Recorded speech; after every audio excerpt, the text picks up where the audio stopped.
I'm going to share with you right now what I am doing with my son with his sacred account so you can see the numbers for yourself, because I want you to do this with your kids too. This is the one thing you should be doing for them, if nothing else, with their finances. Stay tuned.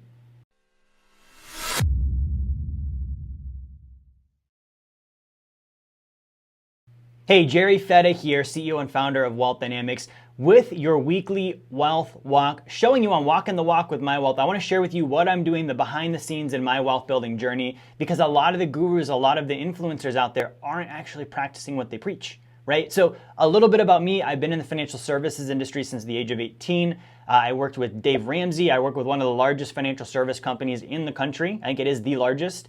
I worked with Grant Cardone, Pamela Yellen, Forbes Finance Council. Inc. 5000 endorsed me last year as one of the top 100 fastest growing CEOs in the financial industry in the United States. And I've been able to achieve financial independence by the age of 32, where I don't have to trade my time for money anymore, right? So that's a little bit about me. And I want to just share that with you because I want to give you a behind the scenes at what I'm doing. Each week I do these weekly wealth walks to show you this is how it's done. This is what I am doing, right? So you can follow along. Now, as you may know, I have a son. He's 13, turning 13 in a couple of days.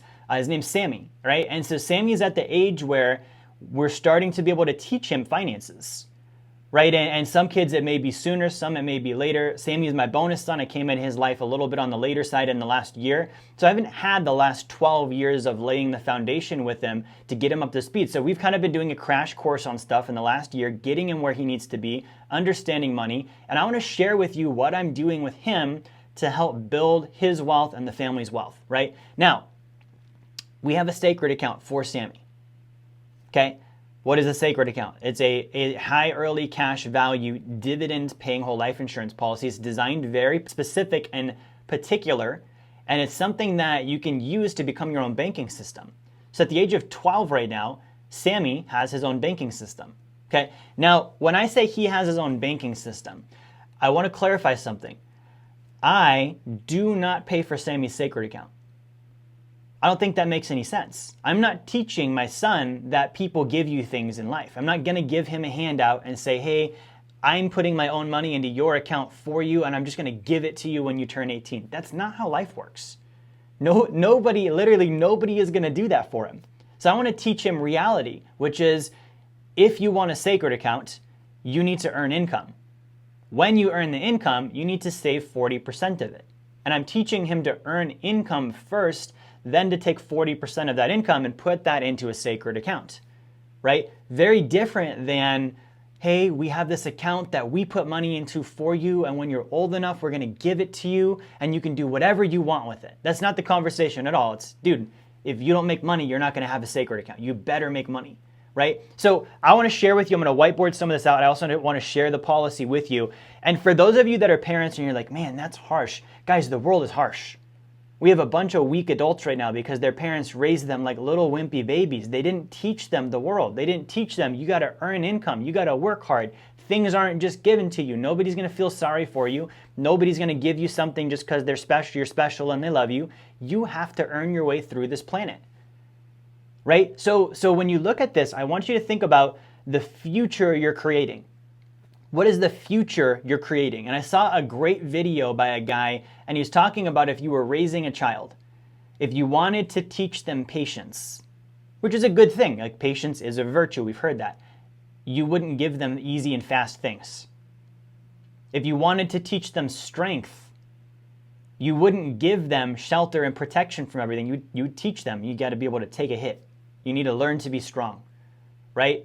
If you want to teach them good financial habits, you wouldn't just give them money and let them do whatever they want with it. You would actually purposefully put them through challenges, purposefully give them problems and situations that they need to step up and figure out how to handle. And obviously you don't give them more than they can handle, but you give them challenges and you give them tough times knowing that that's going to make them better and they're going to learn from it. They're going to love you and respect you because of that. Right? And when they're adults, they're going to be like, man, I am so glad that my parents taught me this. I'm so glad that my parents put me through this. I'm so glad at the age of 12, I had to figure out how to earn income in the household. Hey, you want to see a magic trick? Get a copy of my book, Blueprint to Financial Freedom. I know it's in front of my chest and my face because I want you focusing on the book and not me for a moment.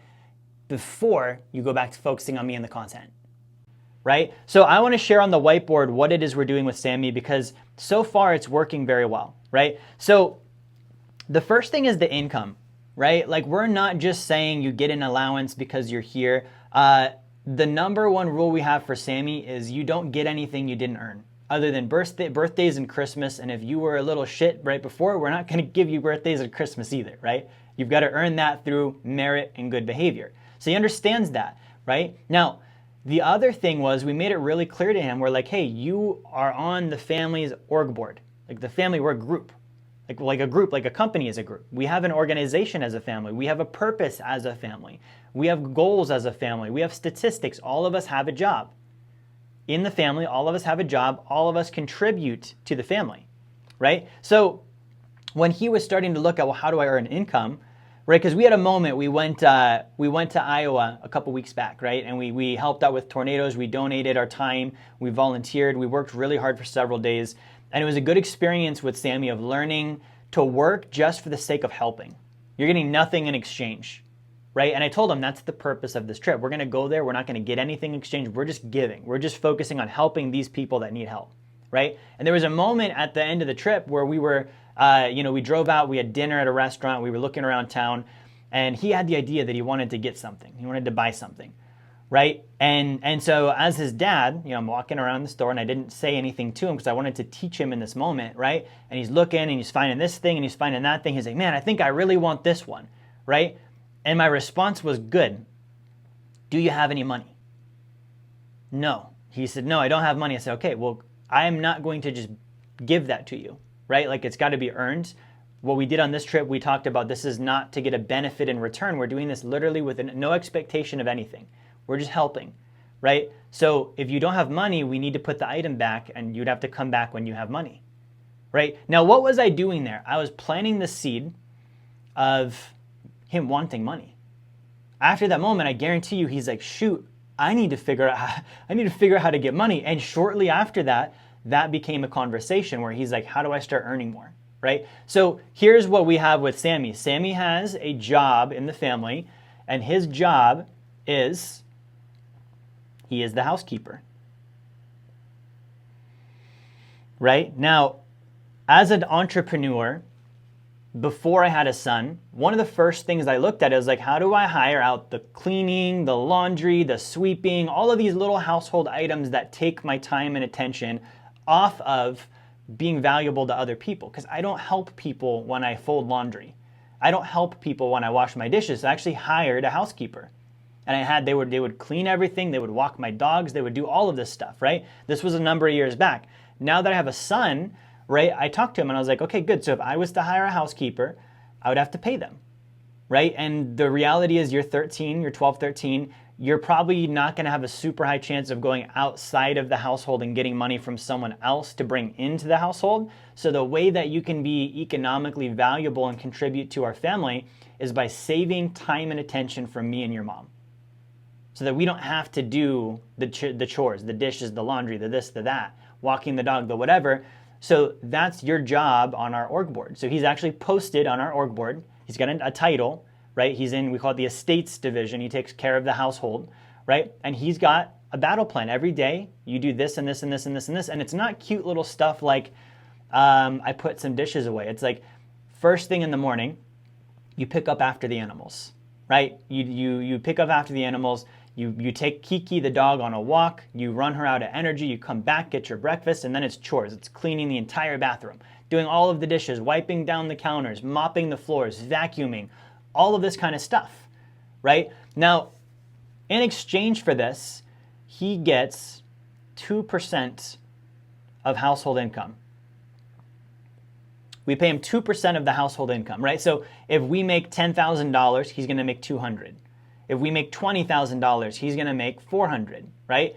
So he's making about 2% of the household income, and that means that as he contributes, if he's really doing his job, if he's really being good at helping around the house and that kind of stuff, it should free up the time and attention of me and his mom. We can focus more on our personal development, on our growth in the business. The income will go up, and Sammy directly benefits from that, right? Now the other thing is, as this number grows, he can then say, cool, so 2% of the household income, that's now, let's say $2,000 a month because we're making so much money.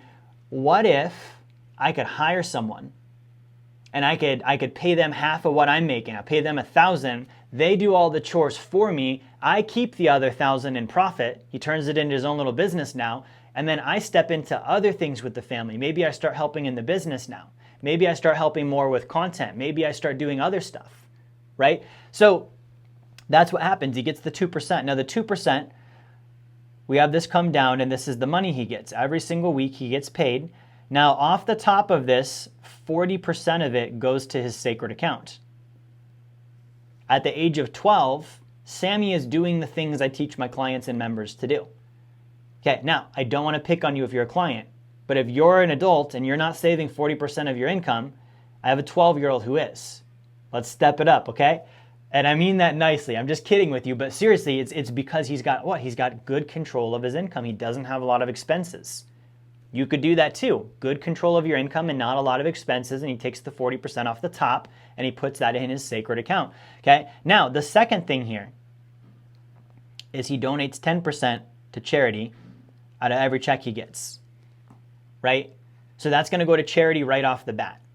Okay? Now, I want to share with you his actual policy, his sacred account now, because this is really where the rubber hits the road on becoming his own banker and learning this concept at a young age, right? So we set up his first policy, and again, he funds it. We do not fund it for him. If he didn't make money, we're not going to be like, okay, we'll take it over and do it for you and give it to you later. No, you need to pay for this thing. You are responsible for paying for this. We're not covering the cost of it. It's his account, his responsibility, and when he does that, his actual responsibility in life comes up because he's taking ownership and he's like, okay, I've got this thing, I've got to figure out how to use it, and he's getting excited. I'm going to borrow against it and I want to use it for that, or I want to piggyback in on your next investment, Dad. Like, these are the kind of things he's going to be able to do with this. Hey, what's up? Jerry here. I just wanted to give you another reminder. Grab my book, Blueprint to Financial Freedom. It's going to be one of the best books you have ever read on finance. I can promise you that. You're going to love it. It's also a free offer. So if you go to jerryfetta.com/B2F promo, you can get that now. Okay? So here's what we're looking at here. This is a policy we put together. This one's with Guardian. He's putting in $1,400 a year. Right? I think that comes out to like $120 a month, something like that. Right? And he can always open up more, he can always put in more, right? But he's putting in $1,400 a year, right? Now in the first year, he'll have the availability to borrow $916, right? And that's for, personal development, that's for whatever it is he wants to do, but it's got to be something that either improves him as a person or something that helps him generate passive income. So that's what he's learning. So he could take the $900 at the end of the year, borrow that out, and then put that into a loan on real estate with me and earn some passive income on that 916. Okay, but let's check this out. So 916, the first year off of 1,426. His liquidity in year one is 64%. Now you might look at that and say, well, Jerry, I thought you talk about 60 to 90%, 70 to 90% liquidity in the first year. Yeah, but not with a kid. Right? He's not literally like building financial independence at the age of 12. He's learning the system. And so by lowering the liquidity in the first year, we're increasing the long-term growth. So that this policy, when he's in his 20s, 30s, 40s, and 50s, is going to be more and more valuable to him. If I gave him super high liquidity in the first year, let's say 80, 90% in the first year, right? What he would get is a lot of money now and less money later. So let me ask you this. If you're 12, what's more important? More money when you're 12 or more money when you're 20? More money when you're 20, right? So we're doing the game of more money when he's 20, 30, etc. Okay? So that's the first thing. The second thing we need to look at is, when does his magic ATM machine occur, right? When is it that he's making more money in the annual increase column of his net cash value than he is on his contributions each year? So we have to look at, okay, he's putting in $1,426, right? And I want to see when this occurs. Okay, so I can see that it doesn't happen in year 3. It might happen in year 4. Let's see, $49.97. So I'm looking at the net cash value column here, $49.97 in year 4, right? And I'm going to subtract out the prior year, which is $36.47.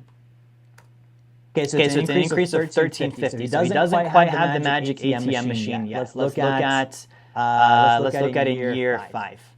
Right, so Right, he's so got he's got 63.96 minus minus 49.97. 49.97. That's an That's an increase of increase of 13.99. $13.99. So still not quite in year 5.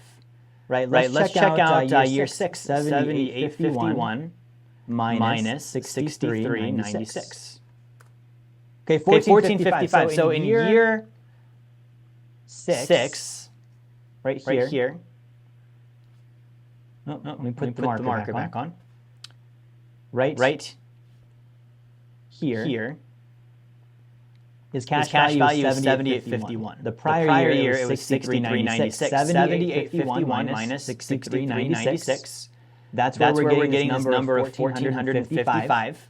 Right? 1,455 is more than 1,426, which is what he put in that year. So what this means is in his banking business, he's more profitable each year than the money he puts in. It's called the magic ATM. You put $1 in and you can pull more than $1 out, right? That happens for him in year 6. Now, the other thing we're going to look at is when is his break even. So we're looking at cumulative net outlay versus the net cash value. Right? So the cumulative net outlay versus the net cash value. He breaks even. It looks like in year 10. Okay, in year 10, he's put in 14,261. He can borrow 14,386, which means that he's able to pull out all of his contributions and have profits on top in 10 years as a 22-year-old. Right? I want to ask you, what other 22-year-old do you know who is going to have a banking business that he's been earning passive income on since he was 13, that is going to have a magic ATM machine at the age of 18, and that is going to be 100% pure profit guaranteed for the rest of his life at the age of 22? Ask yourself that. That's unheard of. There's adults that are never going to achieve that. He's going to have this by the time he's 22 years old. Right? Now here's the great thing. I didn't give it to him. He earned this. This is his money. This is his account. These are his contributions. These were his choices. He's going to have a much higher level of ownership and responsibility and knowledge on how to build wealth at the age of 22, because I didn't just say, oh, I'm putting the money away for him, and when he's 18, we're going to have a special talk, and all of a sudden it's all going to make sense to him. And even though he didn't do anything with it for the last 6 years, magically he's going to take to it just like that, like a fish in water, and he's going to build wealth. No, that's not how it works. Like I used to be a personal trainer. You can't be like the first time someone hears about the gym, they're like, I'm all in on this, and they're going to just boom and start working out like a maniac. No. Now, the last thing I want to share with you is you can see after year 10, his contribution drops down to 466, right? I want to share with you the magic ATM at this point in time. Okay, so let's take a look at, we've got year 20, age 24. He's got 16,175 in cash value, right? So 16,175. The prior year he had 15,258. Okay. Now, if we divide that by the $466 a month or year that he's putting in, he has $1 going in the magic ATM, and he can pull out $1.96. So imagine at the age of 24, if you built a business, a banking business, that when you put $1 into it, you pulled out almost $2. This is not including loans. He can take loans and earn passive income in addition to this. He's going to double his dollar that year, plus he's going to be able to make whatever he makes on his passive income.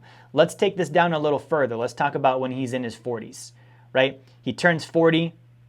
He's got $76,543 in cash value, right? $76,543. So let's do the math on that. $76,543.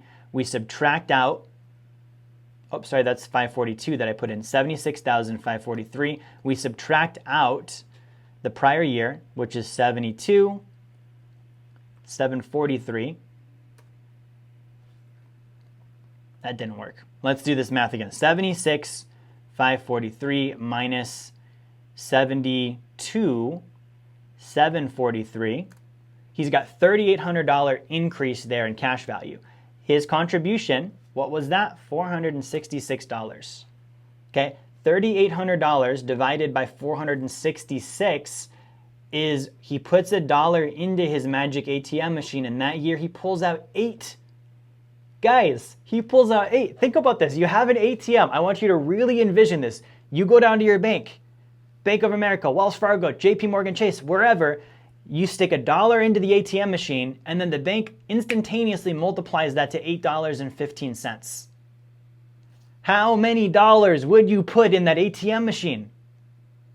All of them. I would want to have everything I ever made go into that ATM. So Sammy's going to have that when he's 40, right?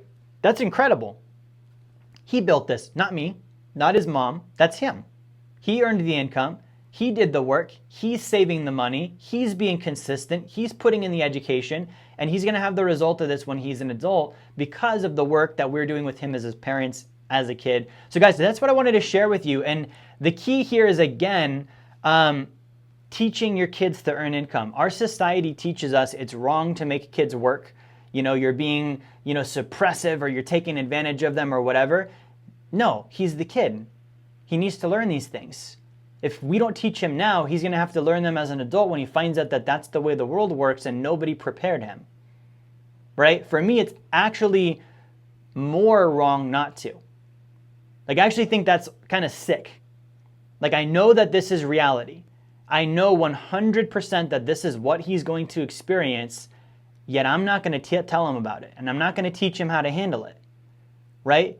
It's like knowing that, a human being needs to breathe, and then being like, well, I'm not going to teach them how to because I don't want to feel like I'm pressuring them too much. They're going to die if they don't learn it. Economically, he will die if he does not learn this information. He will be a slave financially like the rest of the population if I don't teach him this stuff. And does that mean we've got to be a little bit weird as parents and be like, hey, we don't just buy things for you and we don't just give you things? You've got to earn it. You've got to make money. You've got to pay your own way. Yeah, that's a little bit weird, but because we're being a little bit weird as parents, he's going to be able to be very weird as an adult because he's going to have this banking system and build wealth at the age of 22. And most 22-year-olds are going to be coming out of college maybe with 6 figures in student loan debt, no career, no money, still thinking that they're a kid. Okay, so guys, that is what we're doing with Sammy. That's my weekly wealth walk. I hope you enjoyed this video. If you have any questions, comment below, like the video, share it, and I'll see you next time. Hey, this is Jerry Fetta here. I want to thank you for watching my video, watching my content. I hope you enjoyed it. If you would like to learn more about the blueprint to financial freedom and how you can achieve passive income that exceeds your savings, your expenses, your taxes, your generosity, and build wealth like the top 1%, I want to encourage you, grab a copy of my book, The Blueprint to Financial Freedom. You can go to jerryfetta.com/B2F promo, or you can click the link in the description of the video here. The copy is free. You cover your shipping. We'll send the book out to you, and we'll send you an email with a bunch of great bonus material also for free. Get the book, subscribe to the channel. I'll see you on my next content.